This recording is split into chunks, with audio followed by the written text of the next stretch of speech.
Greetings, magnificent souls, to the Attract Health, Build Wealth podcast, where we have open and honest discussions about ourselves.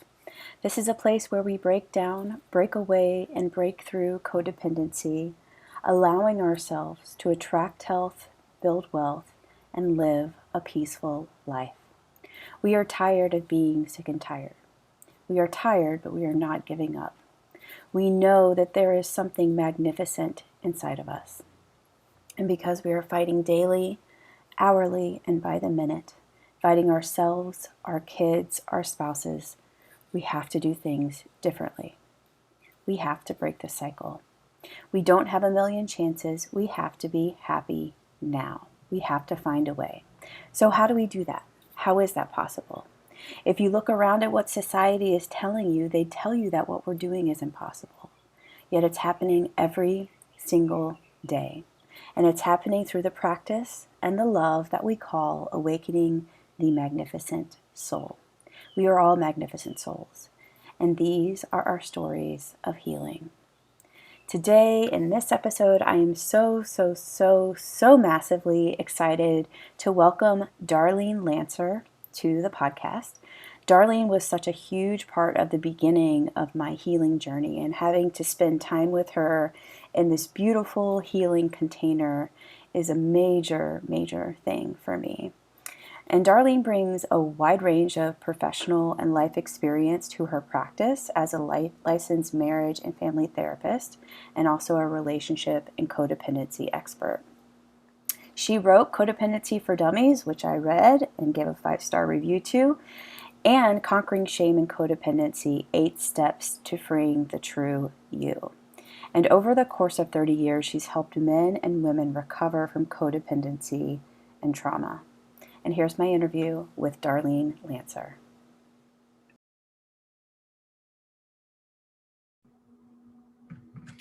All right, Darlene, welcome to the podcast. I am so honored to have you here.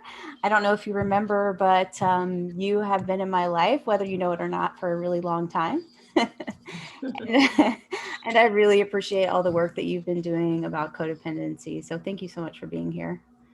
Oh, it's a pleasure to be invited and share with your audience. Thank you. Yeah, my pleasure. I do have a question about how did you you've been in the codependency realm for so long. How did you end up there?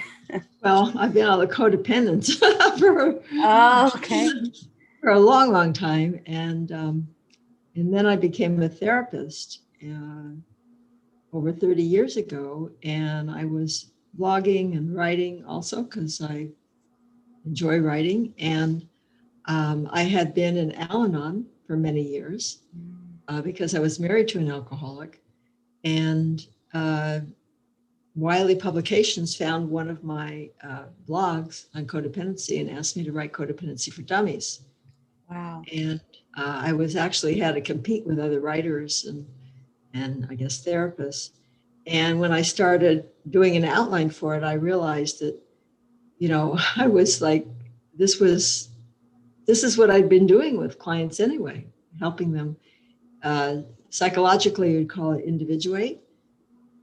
Is the term, but helping them overcome codependency for a few decades. And I knew this inside out personally and professionally and clinically. And so they say, go ahead and write the book. And then after that,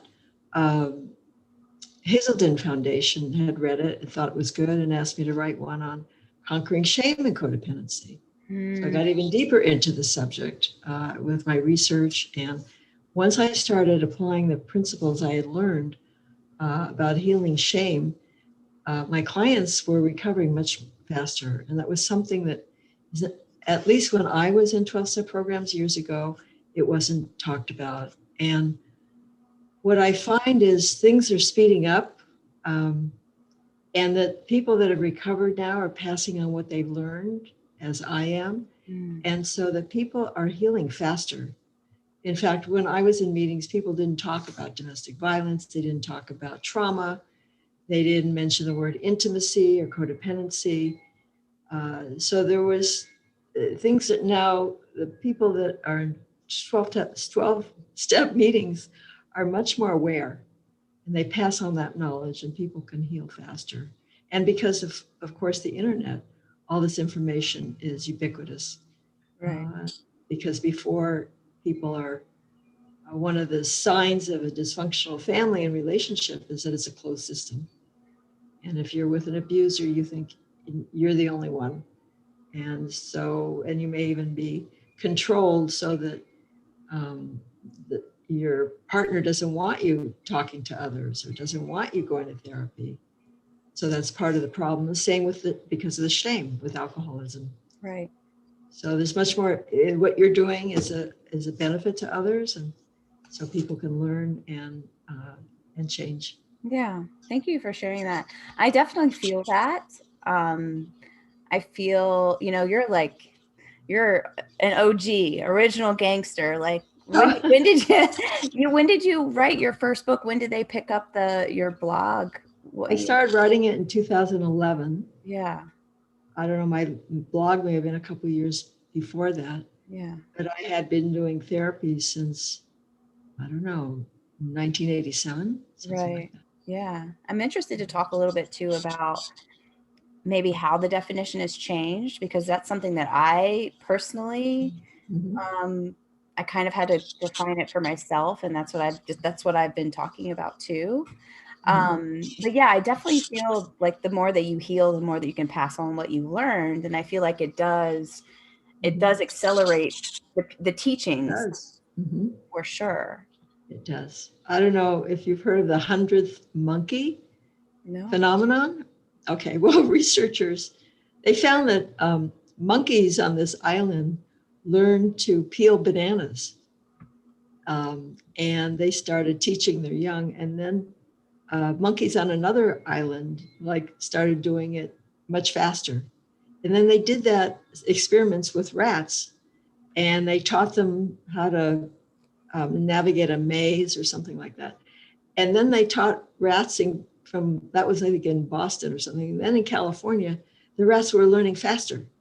There's this idea that there's field theory. I won't go into the metaphysics or the science of it, but that when you learn, and now like science, when they learn something in one country, suddenly they're learning it in another country too.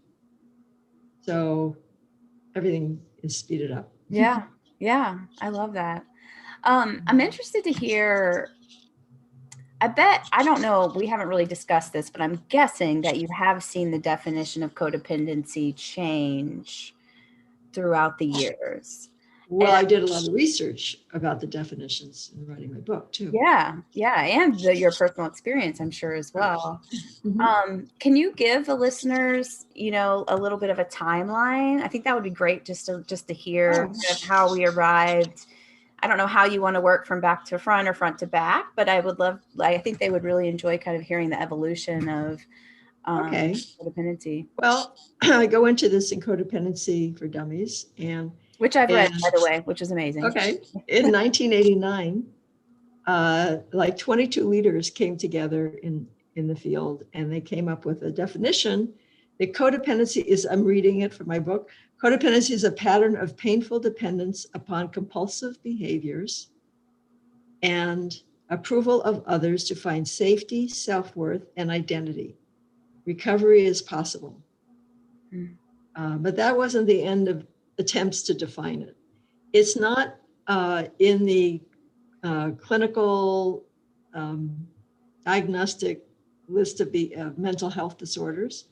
So there's many definitions, and different researchers come up with different ones.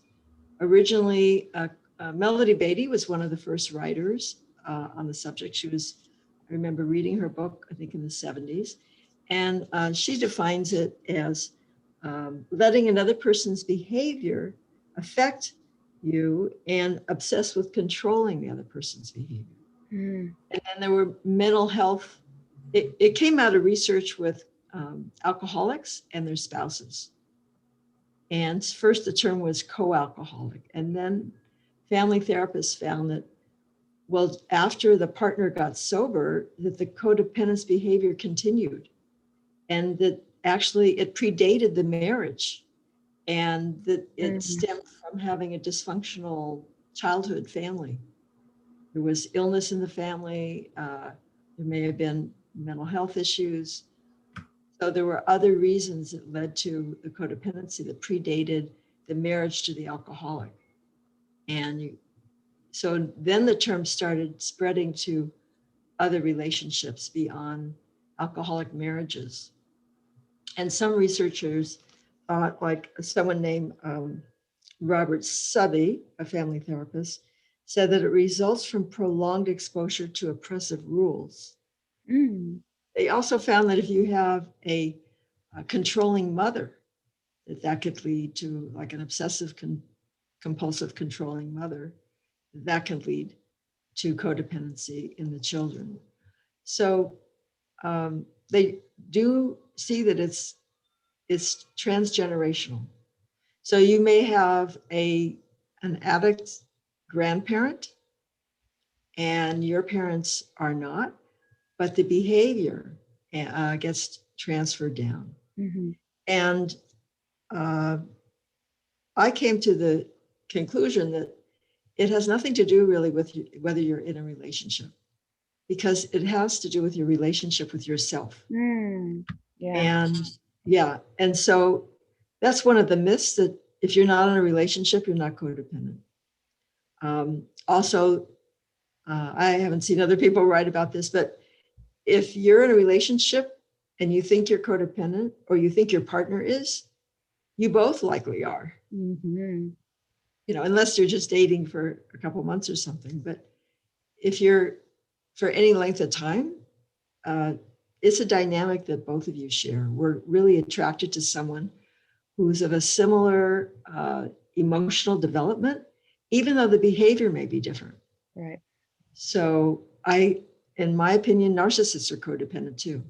They're very dependent. Their defense mechanisms are different. So whereas they may demand their needs be met, a stereotypical codependent will deny their needs. Correct. But most of the symptoms are the same. And I've written articles about narcissists are codependent too. So I came up with the idea that codependents have this lost self. They're alienated from their authentic self, their real self, because they had to accommodate their parent. And if a parent doesn't have enough self and self-esteem, their needs will come first, or they will not see you as a separate self. They won't encourage independence, or they'll be the opposite. They won't give you any guidance. They'll just neglect you. Mm-hmm. So you don't get to develop a self. If you have a narcissistic or an addict parent, then you have to accommodate them. You don't feel safe to express yourself, to be yourself, to be loved for who you authentically are. Mm-hmm. Your needs get shamed. You don't get emotional needs met in that family, even though you might get all your material needs met. So that's how it gets transferred from generation to another. Mm-hmm. So, and I thought, when I did some research, I found that there were others that had the same definition or similar. Charles Whitfield wrote that codependents are alienated from their true self through wounding that occurs in childhood. So my definition is more symptom oriented. The definition I came up with is that it's a person who can't function from their innate self, and their thinking and their behavior revolves around someone else or a substance or process. So I include addicts in this too. And the addicts I know and other codependents said, well, of course. I had a big argument with my publisher who said, that can't be, because there's addicts and there's codependents. There's no crossover. Mm-hmm. So we finally worked that out Yeah. before the book came out. But once you get abstinent from, let's say, alcohol or drugs, all the codependency comes up. It's just that they're addicted to,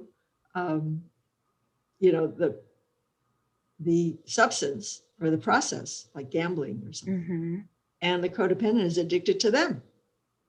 Right. So I once dated a man who, we were both dancers, and I used to look forward to going out dancing to see him. And he admitted to me, well, he went there because he could have a drink. So, Mm-hmm. so, so Guess it all you're just not going to get your comes intimacy. together sometimes. Yeah, well, you're not going to get your intimacy needs met with an addict because, Right.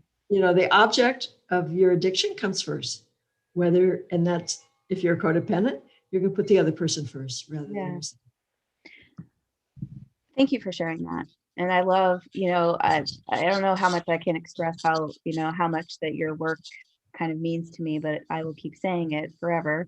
Um, but I think, oh man, so much good stuff about what you said, because I definitely felt that. And I don't even know if it was something that I came across in your work, but I kind of came to the conclusion that I was completely disconnected from myself for years. Like I didn't know how to make decisions. I didn't know what my emotions were.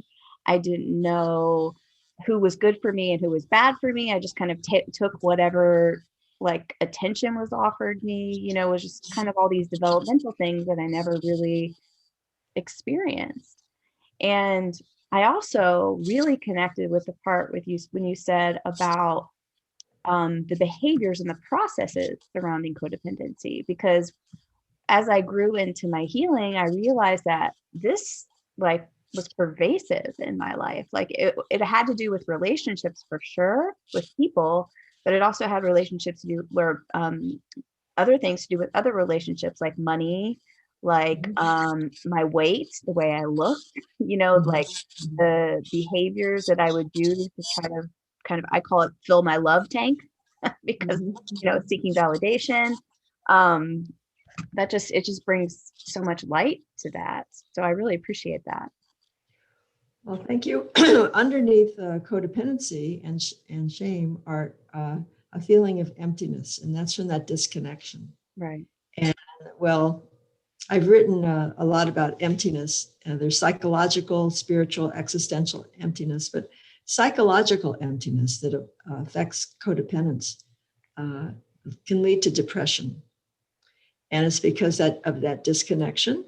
Mm-hmm. And so what happens is we look outside of ourselves to fill that up. But the sad thing is that the more an addict will look outside too for a drug or food or a process like gambling or work or something.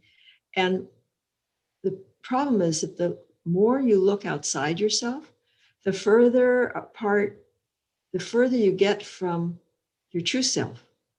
So it's a negative feedback loop. It's a self-perpetuating addiction because you feel more empty, and then you crave more, that relationship, that drug, that habit, and then you get further and further away from who you are. The gap gets wider.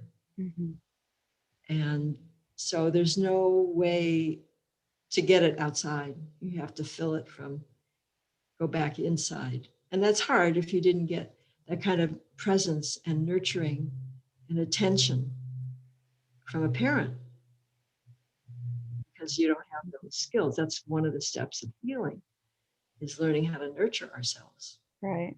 Absolutely. Absolutely. So beautiful. Do you, and this is a question we didn't discuss, so I'm just wondering, like, why is codependency for me is it feels so like underground. It feels so like sneaky, right? Because all of, we're talking about like a lot of things, like it's big, right? Addictions, behaviors, not feeling your true inner divine self. These are big concepts, but codependency kind of runs the vein through a lot of this.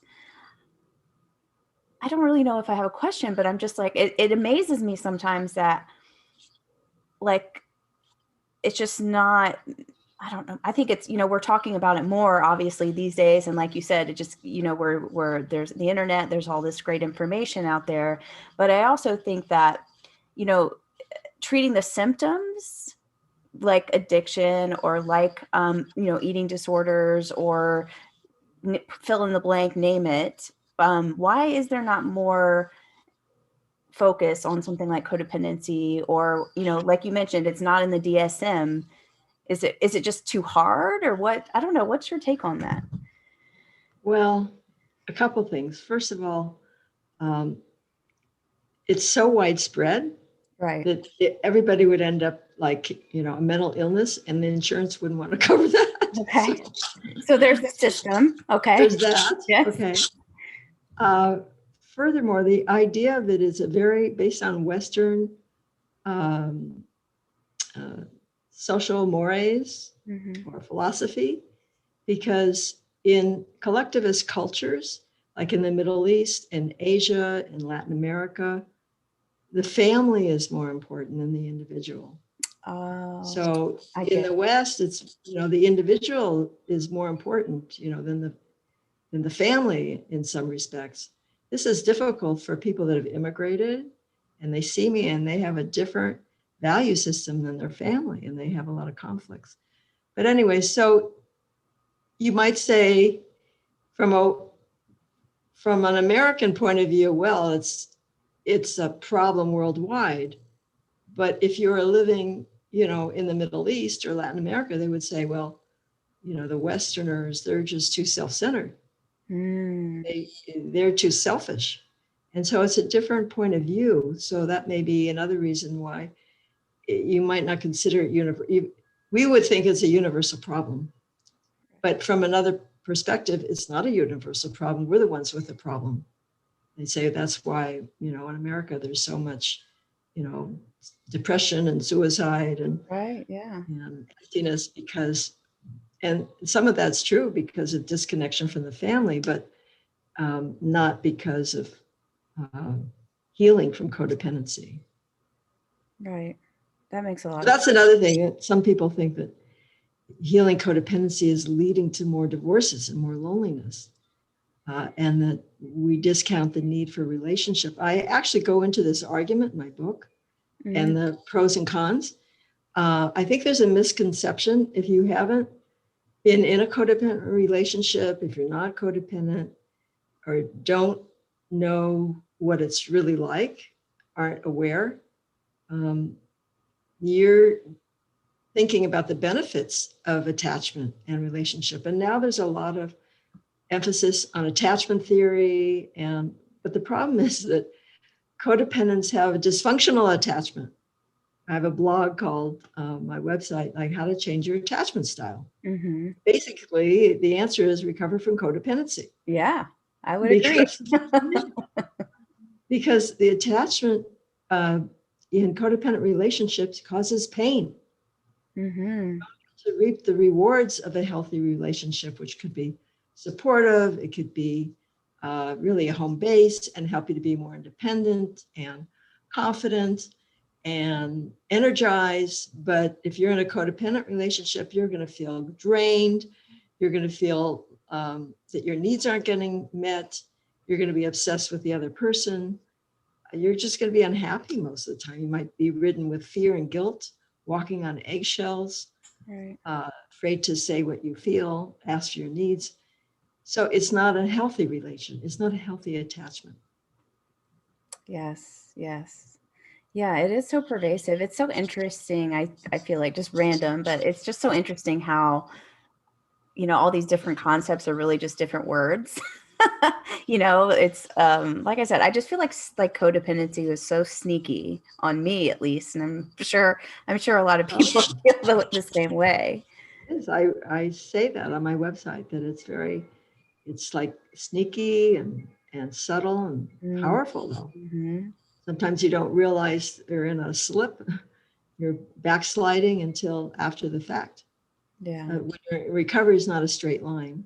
Oh gosh, yes. You might, feel like, well, I detached. I'm not codependent with that person anymore. And then you find out, well, you're codependent with your work or your child or Right. something Yeah. else.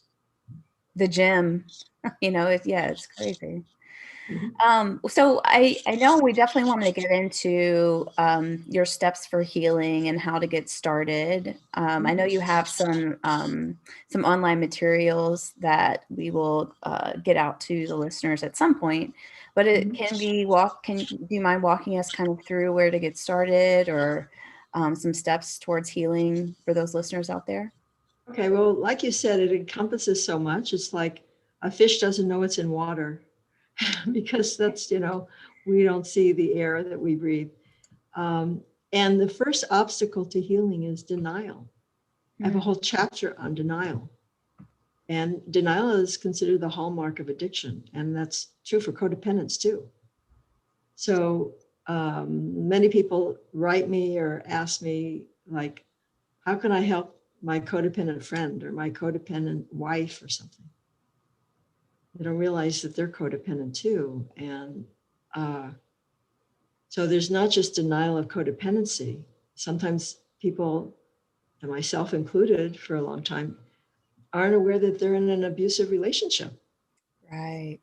They're not aware that their needs aren't getting met. They don't even know what their needs are, Yeah. other than like food and water and sleep, Yeah. sex or something like that. So emotional needs, as I mentioned, usually don't get met in healthy ways in a dysfunctional family. Denial of feelings. Many codependents aren't aware of their feelings, Mm, or they can't name them, or they're just intellectual, but they don't actually feel them in their body, right. kind of disconnected. Yeah, I definitely had to learn. Below here. Yeah, I had to learn through a lot of support how to do that for sure. Yeah. So, and part of the denial makes it hard to start recovery because if the focus is on someone else, a lot of codependents are in a relationship with someone who's troubled. Right. I was myself. Yeah. And so you want to help that other person.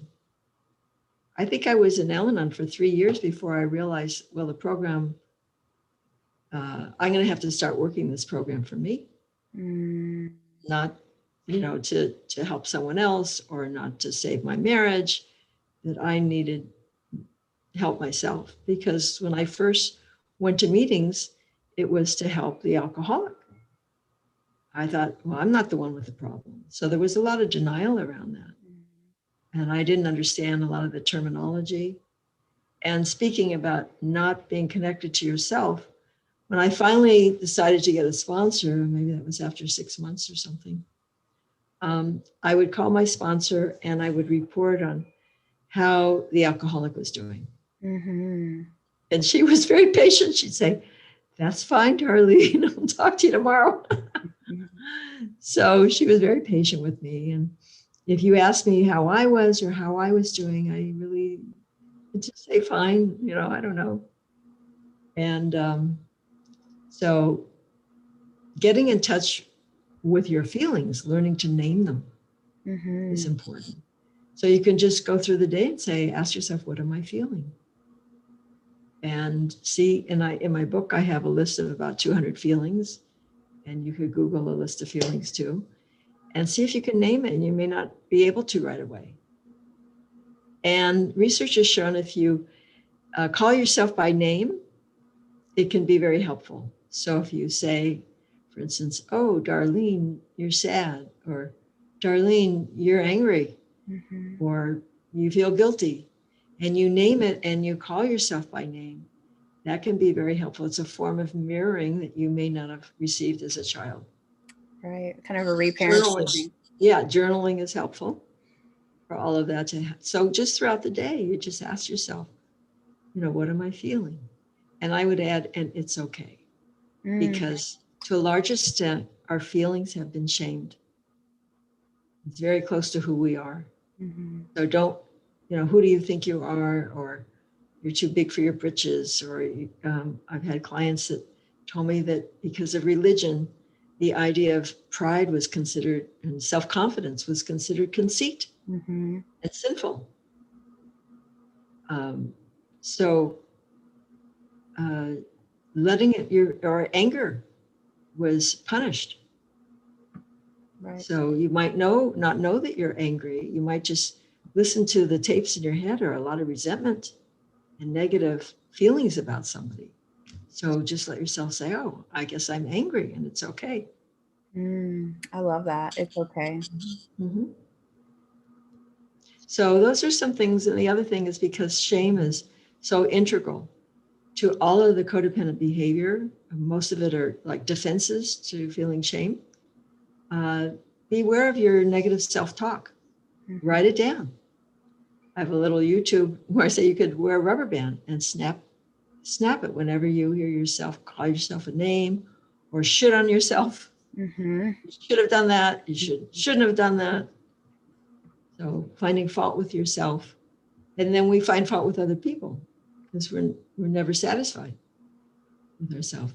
Maybe you had a critical parent, or maybe you just realized that you better be very careful in what you say and what you do, so you won't be rejected or punished or shamed or ignored by your parent. So you develop these voices in your head, this super ego, to try to protect you because your survival depended on that relationship as a child. Yeah. There was a big aha moment for me. Oh, it's been like 5 years now, but I was on the critical parent realm. But there was a big aha moment for me when the very same day my dad said something to me that was critical of me, and my boyfriend at the time, my like major toxic relationship at the time, said the exact verbatim same thing. And I was like, no, this is something's wrong here. And that was actually kind of at the beginning of my healing journey. Okay. Yeah. Well, the thing is, it's like if we have a lot of shame and low self-esteem, which stems from shame, we're not going to be able to receive compliments. We're not going to be able to accept attention. Right. And feel uncomfortable receiving gifts or anything. I just recently wrote a blog on why it's hard to receive. So it's one thing to leave abusive relationships, but then, if you want love in your life, you have to be able to receive the good too. Sometimes that's the hard part because it's how you treat yourself again. So if you have a template that says you're not enough or whatever, you could fill it in pretty enough, smart enough, successful enough, you're going to meet somebody who's going to confirm that. Yes. And if somebody doesn't, you won't trust them. You'll think they have poor taste. You'll make excuses. You'll think, what do they want? Or they really don't know me. You'll have all kinds of, I've even have couples where, let's say a husband compliments his wife and she actually hears a criticism. I asked them to repeat it like 2 more times and she did not hear the compliment.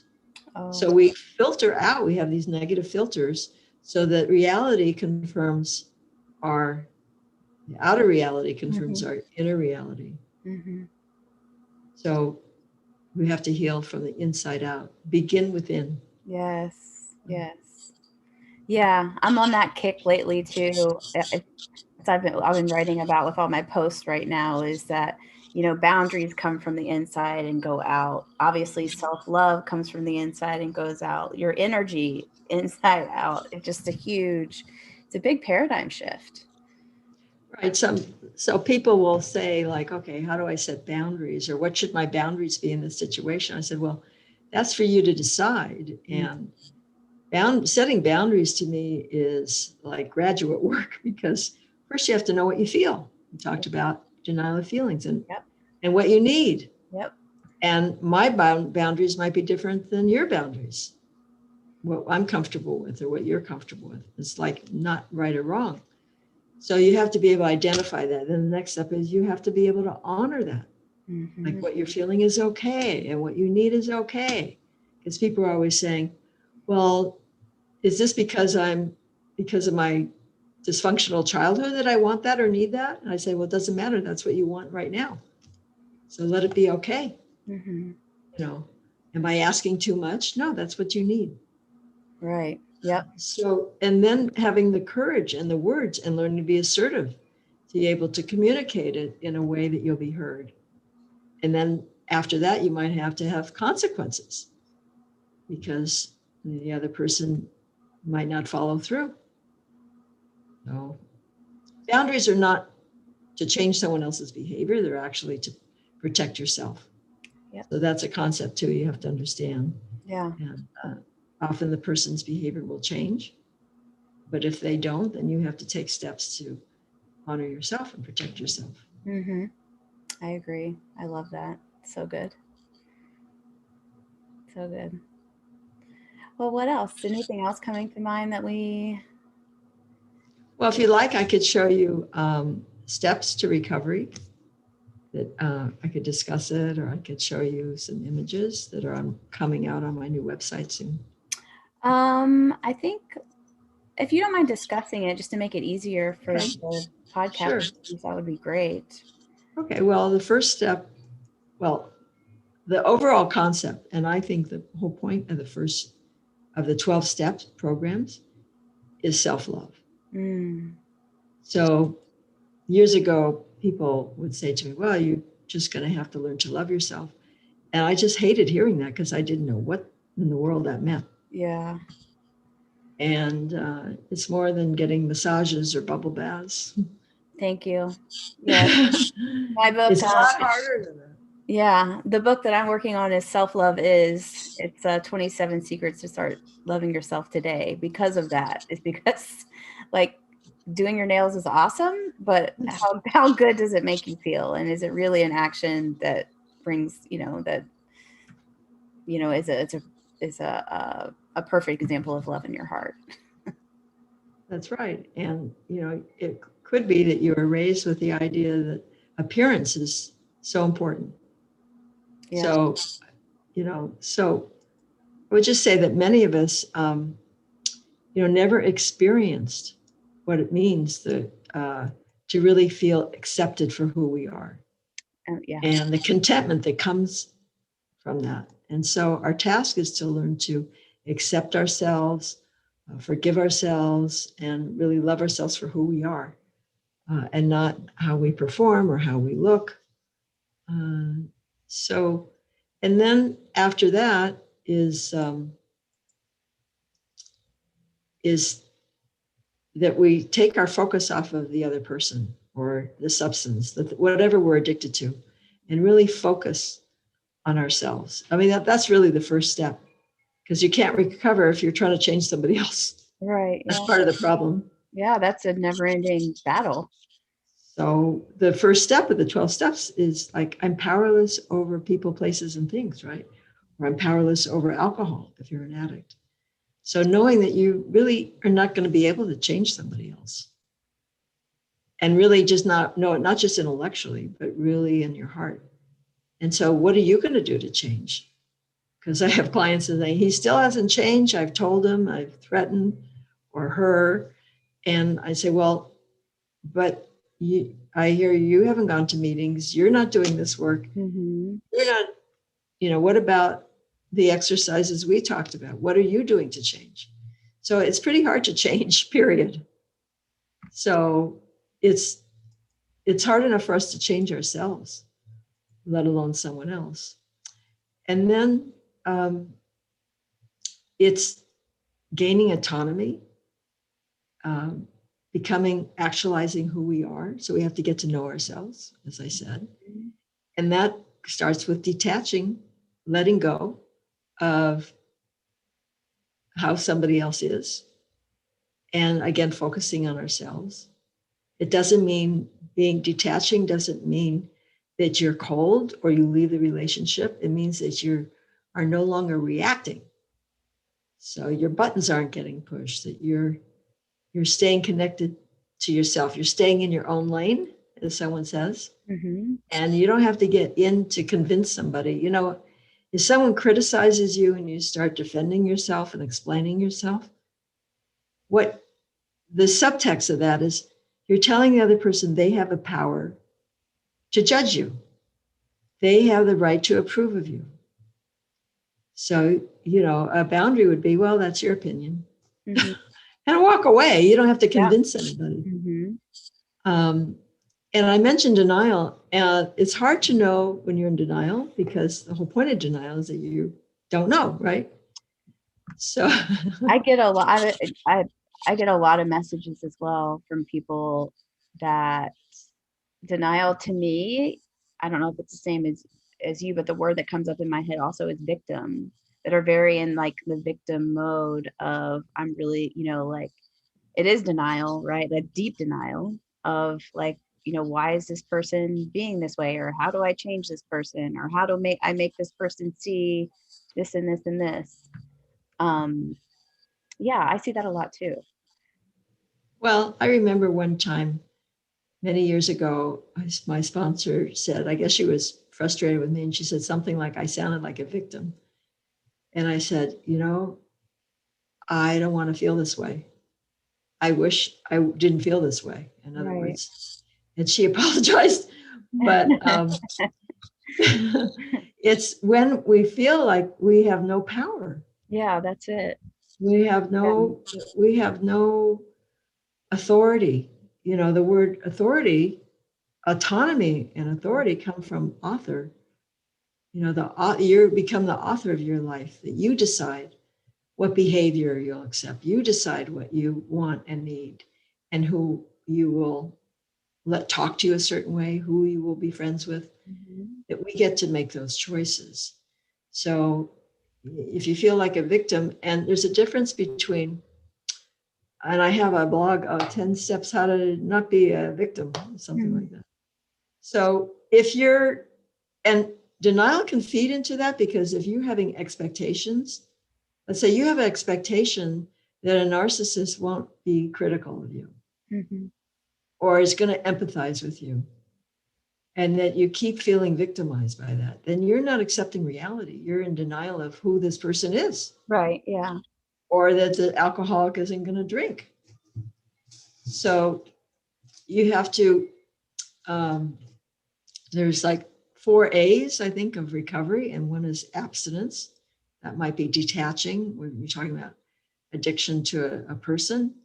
And then awareness. So learn all you can about codependency and recovery. Listen to Lily's podcast Mhm. and read my books. Mhm. And then acceptance. And that could take years. Mm. So you may know the information, but accepting that that's the truth and reality, that's going to be hard, because we don't want that. We don't want to accept that our partner is cheating on us. We rather look the other way. Right. Might not want to accept that our child is an addict. Mhm. And so we brush it off, or and we don't know that we're doing it because we're in denial. So in my book, the Dummies book, I have, and on my new website that's coming out, a list of some questions you can ask yourself to see if you're in denial. So if you're thinking things will get better at a certain time, like after we have a child, Mm. when we have more money, if only, you have the if Mm. onlys, or you rationalize, make excuses for someone else. If you're hiding aspects of your relationship that you're embarrassed to tell other people, those are some signs that you might be in denial. Mm. Or minimizing your own pain. Well, I remember when my late husband was being verbally abusive, I would tell myself, I know he doesn't mean that. I know he loves me. It still wasn't okay that he talked to me that way, but it took a while for me to figure that out. Yeah, from going from not knowing to knowing, right? And then And then, acceptance. and then the last thing is action. So Mm. once you accept reality for what it is, okay, then you can take action. As long as you want reality to be different, you're stuck in like, a hamster wheel. Right. So let's say you lost your legs in a terrible accident, or a leg or something. And of course, there's trauma and there's pain about that, and there's suffering and there's anger. There's all these feelings you go through. So part of it coming out of denial is also going through grief. Yes. When I finally got it that oh, my husband might die of alcoholism. And I spent a couple of weeks like just grieving. He was very much alive, but I had to grieve that possibility and let go and realize that was his journey. Yeah. I had nothing to do with his sobriety. I could enable it. So, but I wasn't going to get him sober. In fact, overcoming codependency helped him to look at himself more because I was stepping out of the problem. I gave him back his problem. Right. Yes. Oh, I love that. So by example, like if somebody lost a leg, let's say, so they go through this period of grieving and then they say, okay, I guess this is my life. What am I going to do about it? How am I going to live my life now? And learn how to function that way. And maybe one day learn to do athletics with a prosthesis or something. But if you're still stuck in, you can't accept this reality, then you don't make effective change. Mm-hmm. So anyway, so coming out of denial and then building self-esteem. So how we talk to ourselves, taking risks, learning to be assertive, learning to be assertive and say no to unacceptable behavior or just say no to requests that you don't want Mm-hmm. Or things you don't want to do. That raises your self-esteem. And raising your self-esteem will help you to be more assertive. They go together. And poor dysfunctional communication and low self-esteem are symptoms. They're core symptoms of codependency, and they're learned from our childhood. Right. And you know what? They can be unlearned, and we can learn to have self-esteem. We can learn to be assertive, and we can start turning things around. Yes. But it's not easy. It's simple, but not easy. Yeah. It takes courage. It takes support. And then, another step is dealing with the original trauma and healing our wounds, Mm-hmm. talking to someone, looking at the source of the problem. So that could come at the beginning or it could come later. You start changing one thing and everything's just like you said, it's so interwoven. Mm-hmm. But the good news is you change one thing, it changes the whole puzzle too. Yeah, again, I feel like the outlook changes, just like what you're saying is that if you're able just to look at one thing a certain way, it just translates. It's the beautiful flow, I think, of life, like just translates into all other parts of life. You shift one thing and the whole clockwork shifts. Yeah.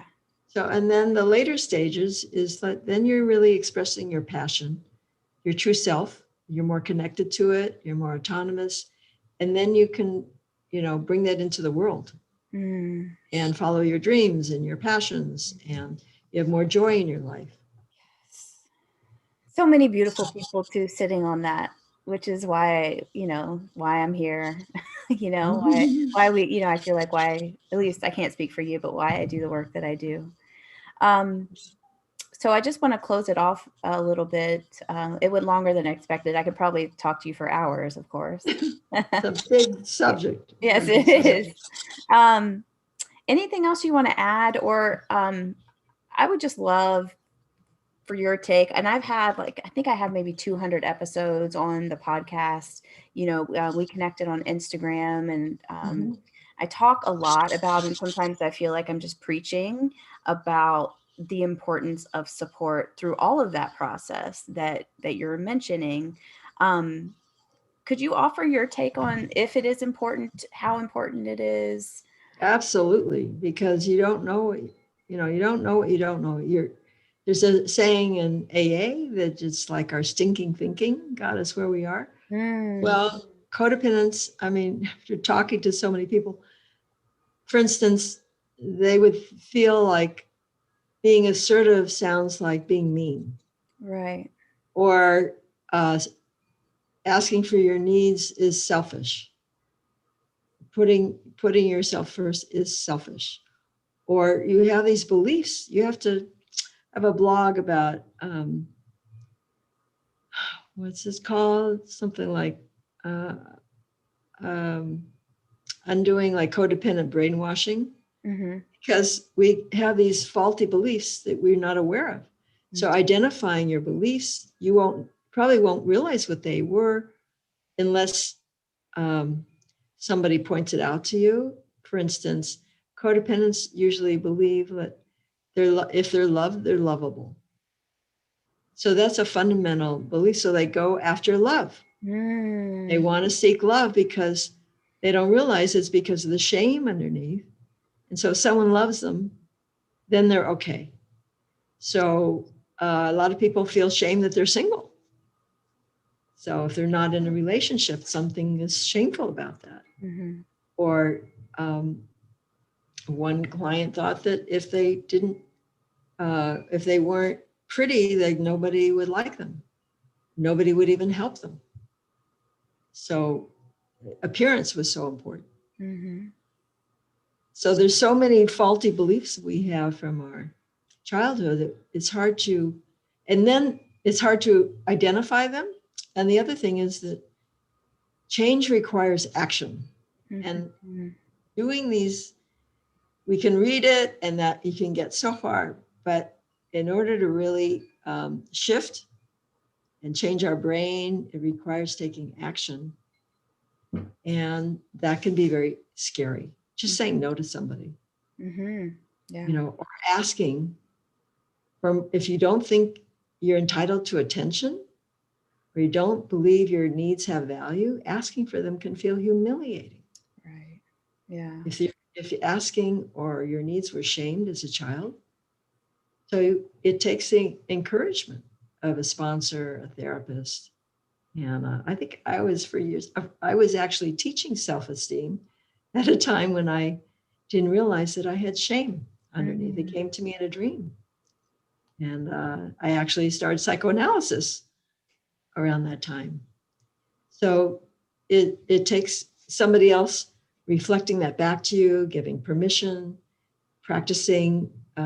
Therapy is like a lab where you can practice with your therapist, new behavior.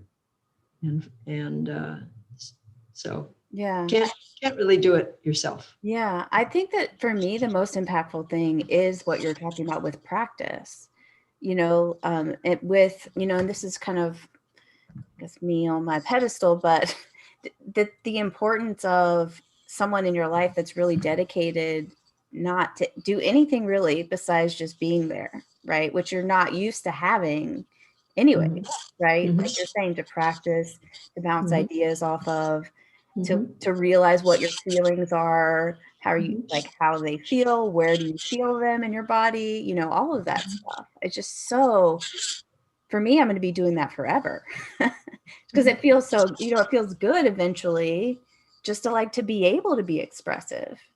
Well, eventually it comes naturally. Yeah. So you don't have to think about it as much. I know when I was first started expressing, vulnerable feelings, I would start crying. Mm-hmm. But that after a while that didn't happen. Or I'd get anxious before setting a boundary with someone, or I'd feel guilty afterwards. But it's like building a muscle. Yes. And then it becomes easier. And then you find yourself, the neat part is like one day either your friends notice how different you are from in the beginning and you don't see it, or you somehow just say something spontaneously that you wouldn't have said a year before. Yes. So you can't judge yourself, in the last month, although people do make changes quickly when I see them, but look back like 3 months ago, 6 months ago, or a year ago, and see how far you've come versus, where you want to go. So it's a life journey. It is. So. It is. I love those beautiful surprises. I love surprising myself. It's the best feeling ever. Oh, it's been such a pleasure, Darlene. Thank you. And delightful. Yes, ma'am. Where can people find you? What do you like, your website? I know we talked on Instagram. Right. For some reason, Instagram took down my account for the moment. I have no idea why. Oh, wow. Okay. So it may be a while before that's back up, but I'm on Facebook and Twitter, and whatiscodependency.com is my website. And my books are there. They're also on Amazon, Barnes & Noble. I have a YouTube channel. all my podcasts and videos. There's links on my media page on my website. My podcasts are also on Clipit, CLYP.IT, and all the links to everything are on my website. Awesome. And I'll do my best to go back in the interview and try to find all the articles that you mentioned and try to link them up Okay. to make it easier. I'll do my best. Okay. But I think that would be a great reference for anyone that is interested in that. But I really, really appreciate you. I love your Thank work. you. And Glad to be of help. absolutely, I absolutely. just like writing. Yes, and I like it too. And thank you again. Okay. Thanks. Bye-bye.